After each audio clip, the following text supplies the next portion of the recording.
Hello there you guys, welcome to another of my videos. So, according to recent reports, Manchester United are close to signing Donny van de Beek for £40 million. Thanks to Ole Gunnar Solskjaer, because Ole Gunnar Solskjaer has persuaded Donny van de Beek that Old Trafford is his best destination.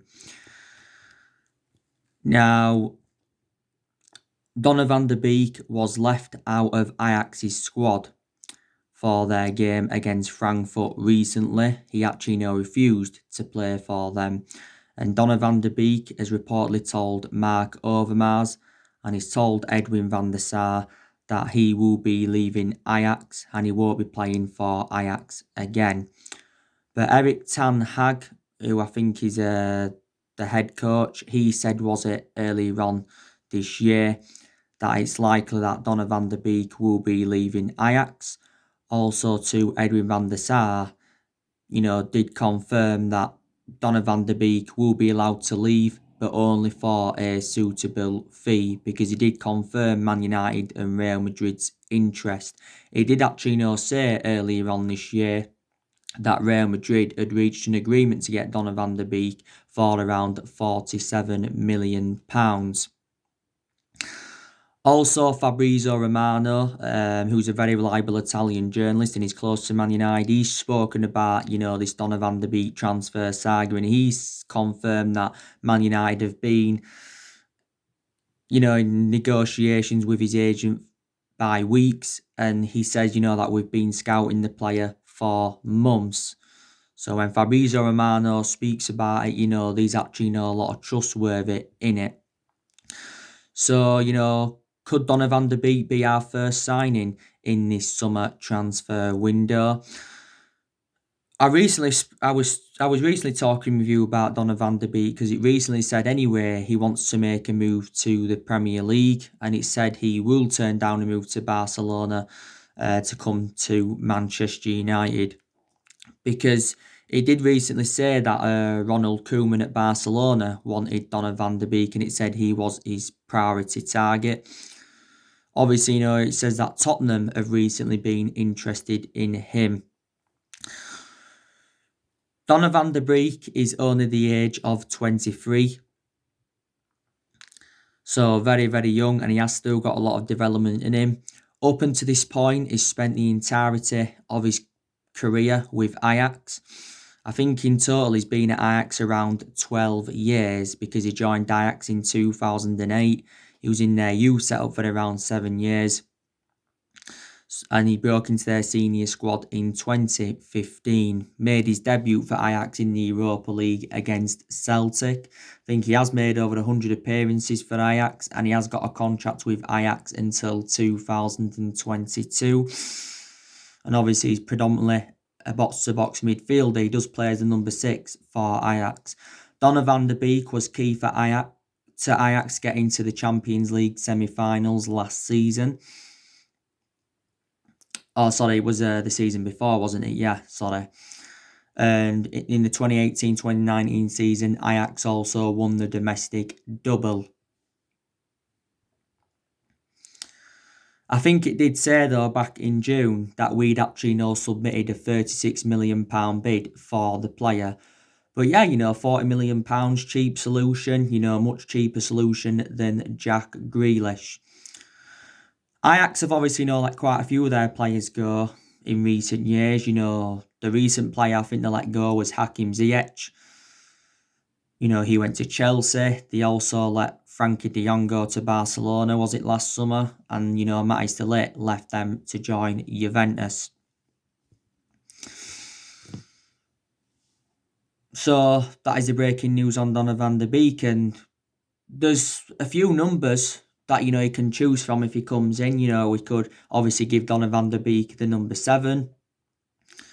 Obviously, we've had a lot of good number 7s up and down the generations, and, we have got number 7 vacant at the moment.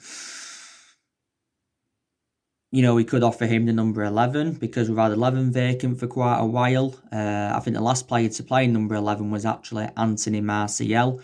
We also had Adnan Januzaj that's played in that role before. number 8. He could fulfill that role. Our number 8 at the moment is Juan Mata. And, we could also give him the number 6. But I think it would be hard for him, to get given the number 6, because obviously, Paul Pogba is our number 6. So, yeah. Obviously, you already know the news on Jadon Sancho from Borussia Dortmund. Obviously, Jadon Sancho is our number 1 priority target.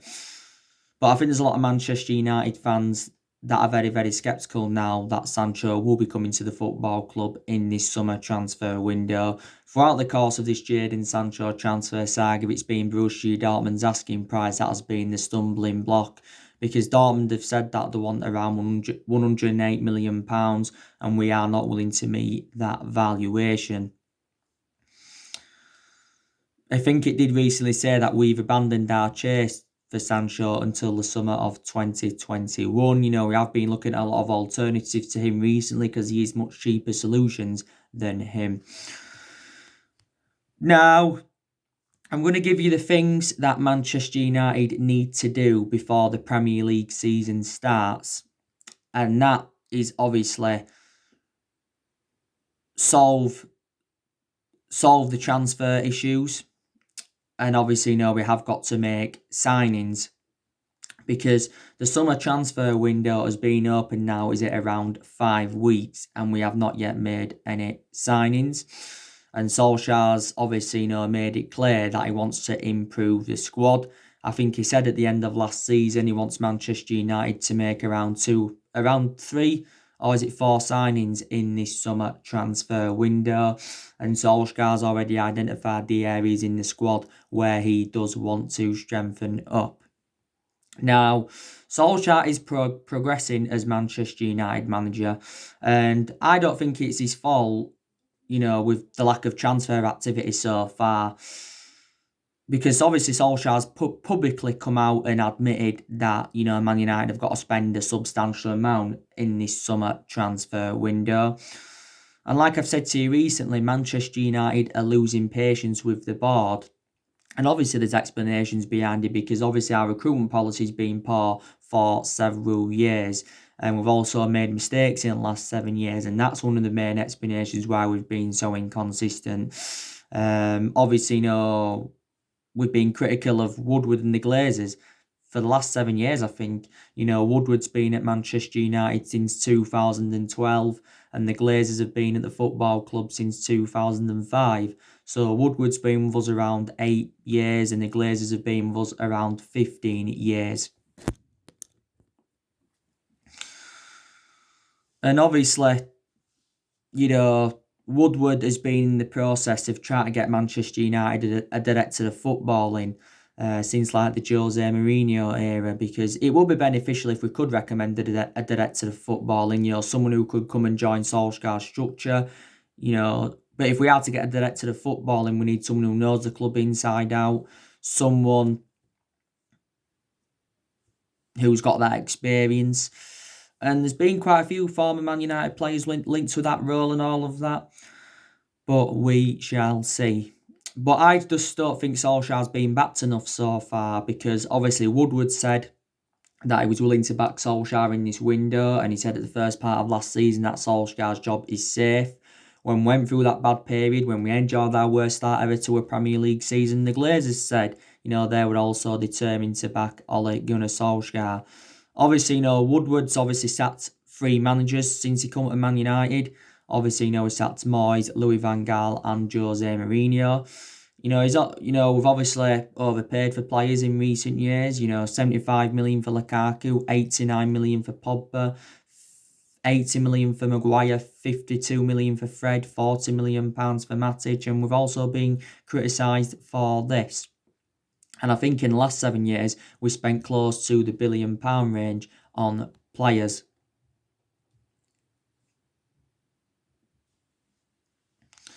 And like I said to you recently, I think at the moment, Ole Gunnar Solskjaer is in a similar situation to what Mourinho was in. Because obviously in the summer of 2018, Mourinho made it clear to our board that he wanted to get a centre-half in. obviously never got that centre half in, so Mourinho didn't get the backing of the board, and this is one of the main explanations why he got sacked as Manchester United manager. But we do make this first signing in this summer transfer window. It will give Manchester United a lot of confidence. I think it did say at the end of last season, we've actually now got around £140 million to spend. This is what it had said.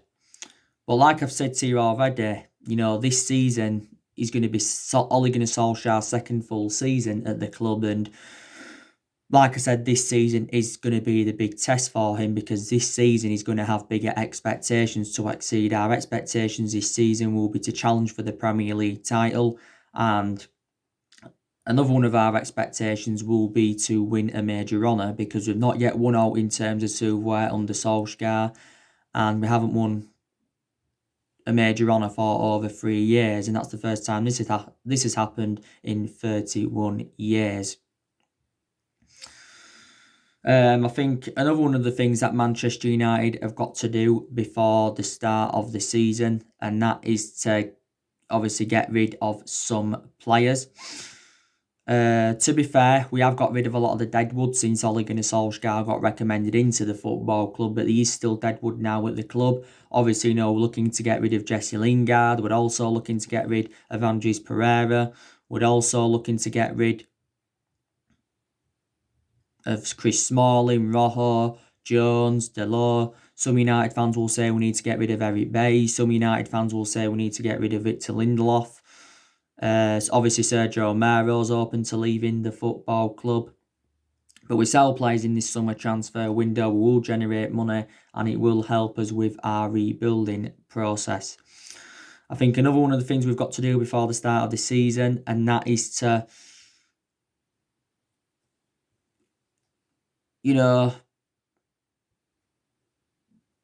make a decision on our midfield. Now, obviously, towards the end of last season, obviously after lockdown, our first choice midfield trio was obviously Paul Pogba, Bruno Fernandes, and Nemanja Matic. But if Solskjaer was to stick with this midfield trio, then obviously how would we utilise Fred or Scott McTominay? And that is the question. We've got a lot of options in midfield, but for the vast majority of last season, Fred and McTominay, were getting a hell of a lot of chances. Don't forget, McTominay was actually injured last season. Don't forget, he was out with that ankle injury. But I think we'll definitely keep Fred and McTominay at the football club. We really, really will.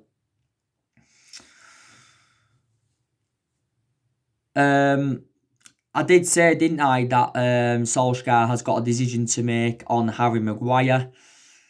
I think he's already made his decision on Harry Maguire, that obviously Harry Maguire will keep the captain's armband at Manchester United. Harry Maguire, don't forget, recently had his first interview since his arrest in Greece, saying like he feared his life during his arrest in Greece and thought he was being kidnapped. And he says he doesn't owe an apology. And he said he was kicked in the legs by police and told that his career was over. As you all know, Harry Maguire got a suspended sentence of 21 months and 10 days. And obviously was found guilty for attempted bribery, public violence against employers, and repeated bodily harm. And there was also something else. Personally speaking, I think the captaincy should go to Bruno Fernandes or Paul Pogba, because they're the ones that show fantastic leadership in the team. But I suppose Maguire does need a bit more time, because obviously last season was his first season at the club. Obviously, we've got Harry Maguire in a deal worth £80 million from Leicester last summer. So he's the second most expensive sign at the club, just behind Pogba, and he's the most expensive centre-half in the world. But this season will be Harry Maguire's second season at the football club. But he's currently the best centre-half we've got at the moment. We've got around 7 centre-halves in the team. I think, obviously, Solskjaer's got a goalkeeping decision to make. I think definitely he needs to put Dean Henderson as number 1, Because like I've said to you before, I think Dean Henderson is now reliable enough to become our number one goalkeeper, because Dean Henderson has now got that experience behind him, because he recently endured 2 successful loans with Sheffield United, did Dean Henderson, and he was Sheffield United's player of the season. And Dean Henderson's had quite a few loan spells, not only with Sheffield, Stockport, Grimsby and Shrewsbury. We got Dean Henderson back in 2011 from Carlisle. We got him at the age of 14. So Dean Henderson has been part of the club for several years. We had the good news regarding Dean Henderson recently, because he signed a 5-year contract with Manchester United with an option of a further year. So in total it was a 6-year deal. And he's on around 120 grand a week now. So he's under contract with us till 2025. But his wages have doubled, because obviously it was only last year that Dean Henderson had signed a new deal with around £60,000 a week. As you all know, David De Gea has been our number one goalkeeper for several years. But I just think now he's too much of a liability to remain our number one goalkeeper. Solskjaer did say that he wants him to remain number one for at least another season, see how he goes, because he feels as though that Dean Henderson's not yet ready to become number one. I think this season will be David De Gea's 10th season at Manchester United. Obviously, he's enjoyed around 9 years with the football club. He has made around 405 appearances for us in all competitions, and 300 odd of those appearances have come in the Premier League. And De Gea has won everything domestically at the football club, and he has won individual awards. We paid just over £18 million from De Gea from Atletico Madrid back in 2011. I said if we would have sold him in this summer transfer window, we'd have probably got around £60 million for him, despite the fact that he has been inconsistent in the last couple of years. So he's faced a bit of a goalkeeping dilemma with Solskjaer, like he did mention during our Europa League campaign. So I think these are the things that Manchester United have definitely got to do. But like I said to you, everything's going wrong at the moment for Man United. We haven't only made any signings as yet. We had the news regarding Wan-Bissaka recently. He's set to miss the start of pre-season training.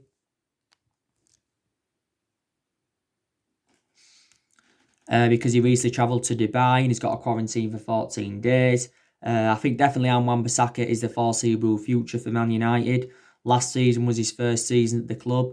I think his defensive contribution's always been very, very good as Bissaka's, but he needs to improve his attacking intent. We're not really seeing a lot of attacking from Wan-Bissaka.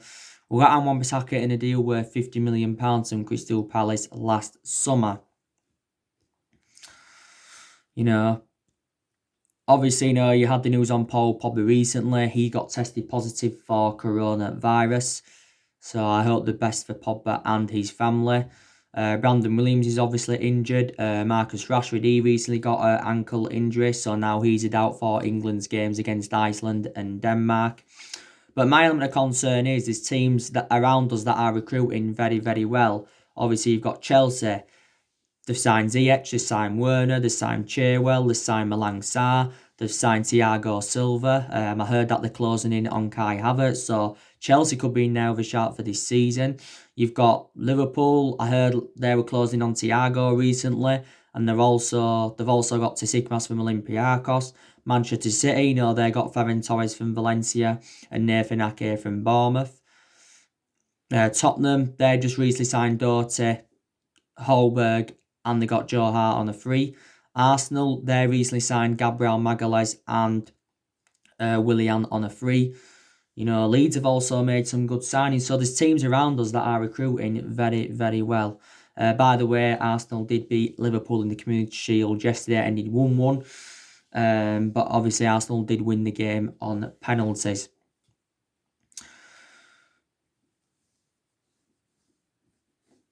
But, it's a long transfer window, and the transfer window doesn't shut until October. We'll make minimum one signing. I don't think we'll go all this window without making any signings and that. Because obviously, so far at the football club, Solskjaer spent just over £200 million. Well, actually, in his first transfer window, Solskjaer didn't make any signings, but in the summer of 2019, which was last summer, he brought Daniel James, Wan-Bissaka and Harry Maguire in.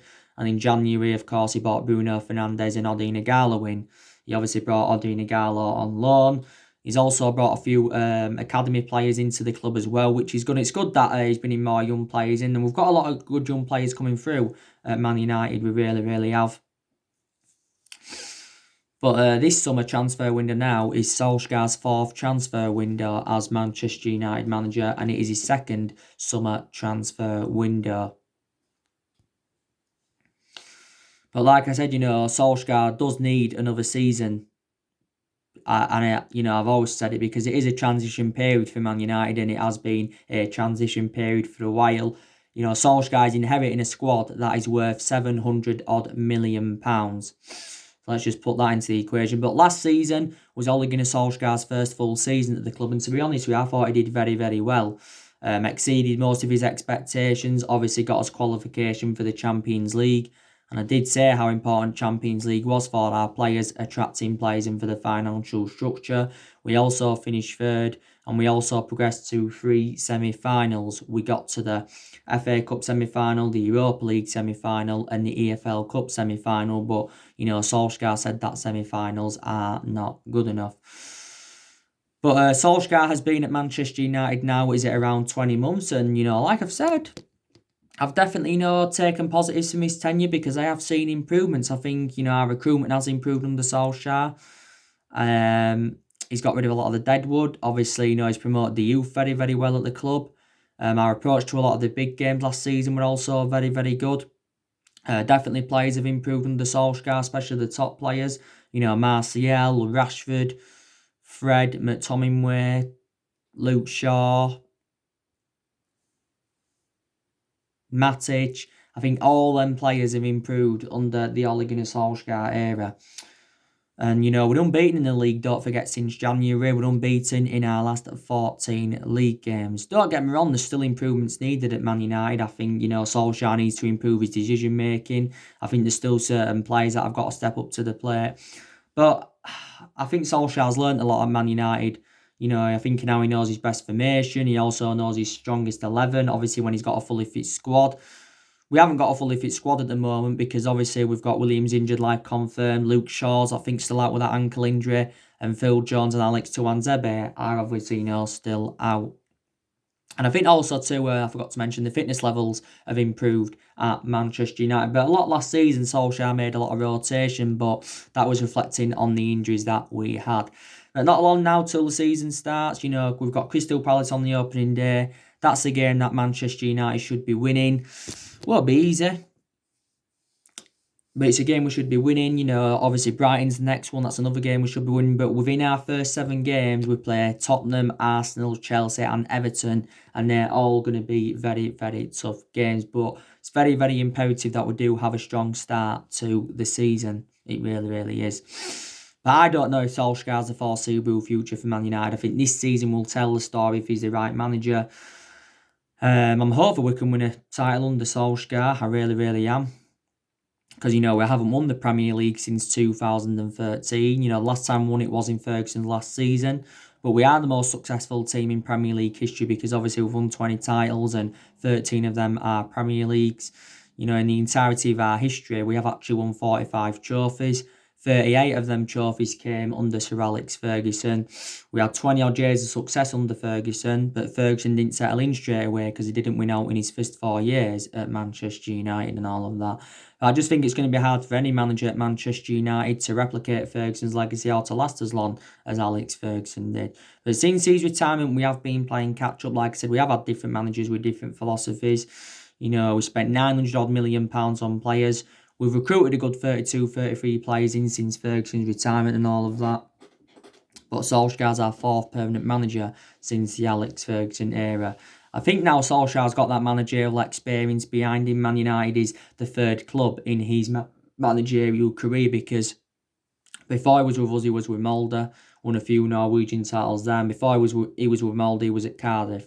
Enjoyed a very, very short tenure with Cardiff. He was quite poor at Cardiff. He got Cardiff relegated. That's the main explanation why he had been sacked. I think Solskjaer for us now has managed around 77 games in the Premier League. Something like that, and won 30 odd. But yeah, So anyway, guys, that's everything to update you with today. Drop your comments, likes below on the channel. If you do, consider subscribe as always, and take care. God bless, and I'll see you all again very, very soon.